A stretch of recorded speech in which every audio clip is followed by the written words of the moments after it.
শিক্ষা, কর্মসংস্থান ও নেশামুক্ত সমাজ গড়ার লক্ষ্যকে সামনে রেখে সদর বিভাগীয় কমিটির উদ্যোগে ছাত্র যুব ভবনে অনুষ্ঠিত হল ডিওয়াইএফআই এর এক কনভেনশন। শিক্ষা ও কাজের দাবিতে নেশার বিরুদ্ধে লড়াই তীব্র করুন, ডিওয়াইএফআই এর সদস্য হন।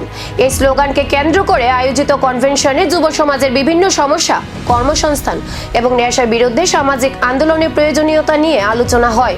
বক্তারা বলেন, যুব সমাজকে সঠিক পথে এগিয়ে নিতে শিক্ষা, কর্মসংস্থান এবং নেশামুক্ত পরিবেশ নিশ্চিত করা অত্যন্ত জরুরি। সেই লক্ষ্যেই আগামী দিনে আরও শক্তিশালী সাংগঠনিক কর্মসূচি গ্রহণের উপর গুরুত্ব আরোপ করা হয়। কনভেনশন থেকে যুব সমাজের প্রতি আহ্বান জানানো হয় সমাজ গঠনের ইতিবাচক উদ্যোগে সামিল হয়ে নেশার বিরুদ্ধে ঐক্যবদ্ধভাবে এগিয়ে আসার। শব্দটা বহু প্রচলিত।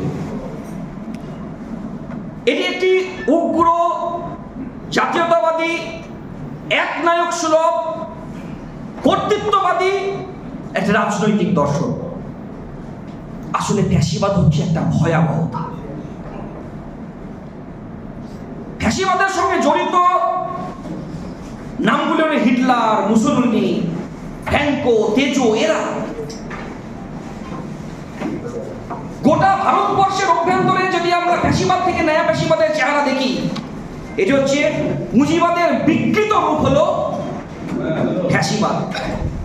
ভীষণভাবে আগ্রাসী ও অমানবিক।